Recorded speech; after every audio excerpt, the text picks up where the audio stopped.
What's up mga kamaster? Ngayong araw na to mag-change oil tayo ng Rider 150 carb para di na tayo gagasto sa shop kasi mahal ang magpa-change oil sa mga shop.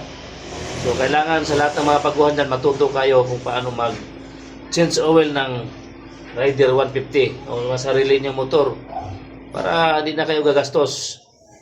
Lamang ang may alam mga master dyan. Ito yung gamit natin. Kailangan may tools ka. Number 14 yan. Ito yung pangkala sa drain plug.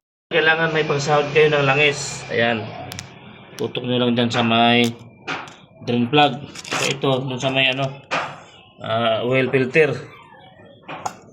Ayan. So, umpisa na natin. Ito yung ito niya. Akalasin na natin yung drain plug para tanggal na yung langis. Ito.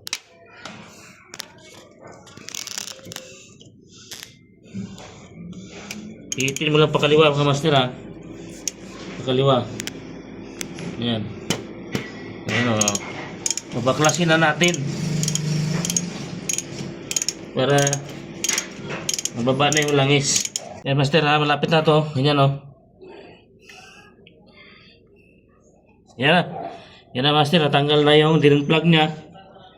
Sasahurin natin para hindi magkalat sa sahig. Yan. Ito kailangan may pagsahod kayo. Tsaka ito may tools kayong size 8 kung baklas ng tornilyo. Ayan. Baklasin na yung tornilyo ibaba yung langis. Kailangan nating mag-change oil ng motor every 1.5 magtakbo or 2,000. Depende sa inyo kung anong type nyo. Yan. Yan yung langis sa oil filter. Kailangan pag change oil kayo din ay magpapalit ng oil filter para lagi malinis ang inyong langis papasok dun sa may makina. Alright, yan to, linisin natin. Kailangan linisin nyo yung to. Yung iba, di alam kung paano baklasin to. Magaling lang to. Yan, natatanggal na yan. Saka linisin mo ito. Saka tanggalin natin yung kuha niya. Oil filter. Okay, pagtanggal nito.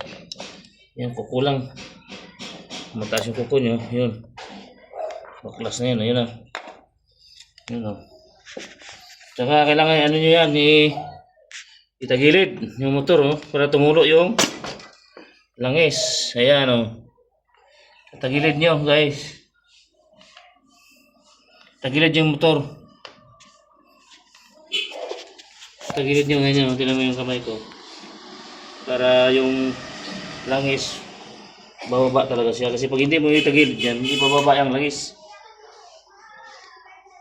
Okay, ganun lang kasimple. Sisimutin natin yung langis dito sa loob. Ayan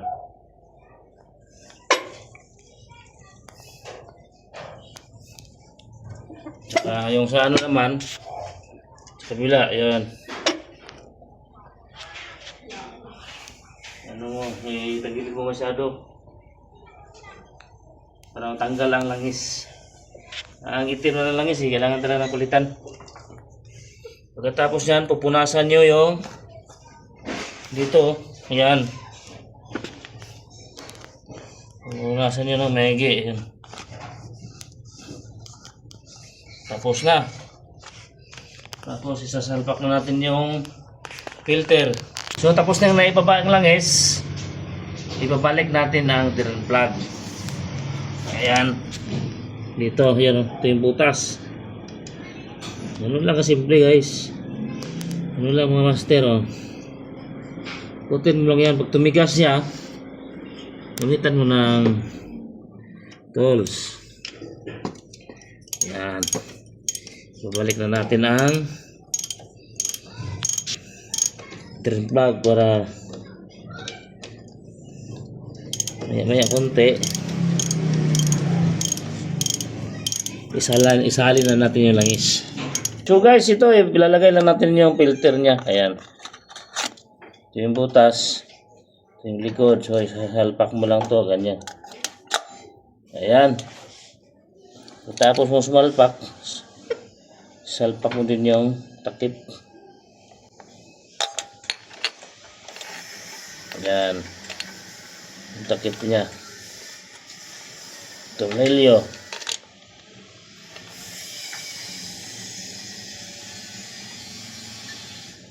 Tsaka ito.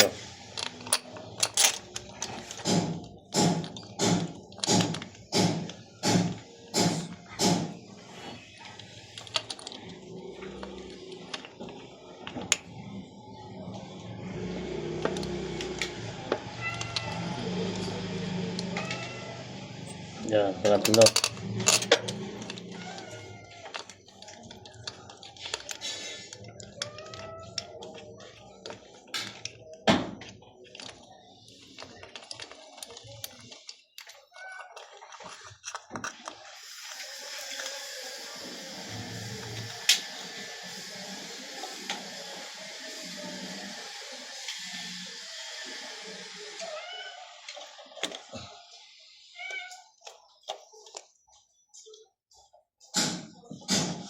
So, gamitan natin ng tools.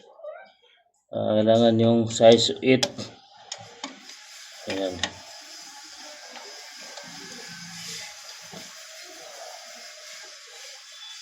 So, kung masyadong mahigpit, mabali yung tornilyo. Ayan na siya. Ayan, lagay na natin yung filter sa loob. Okay. Tanggalin natin yung takip ng dito sa langis. Yan. Lagay mo na sa pin para hindi magkalamat yung takip niya. Ayun. Ito yung takip na. Tanggalin natin. Yun. Tapos, ganito guys, no, kung wala kayong embudo, ito pwede itong gamiting ano ng langis. Wala tayong embudo, ito lang gagamitin natin. Ayan, yan.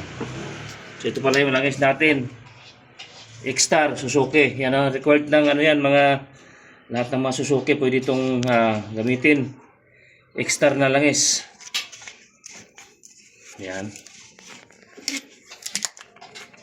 Ubusin mo to pag salin dahil talagang kailangan yan. Wala tayong embudo, so DIY tayo ng pang-embudo. Ito, yan. Gagano mo lang, ilatapat mo lang doon sa may butas, tabay. Ayan, dandaan mo lang. Dandaanin mo lang yung paglagay ng langis. Ayan na, tsagaan mo lang kasi ano yan eh. Ang bilis lang naman maubos yung 1 litro na langis. Tsagaan mo lang. Tapos din yan.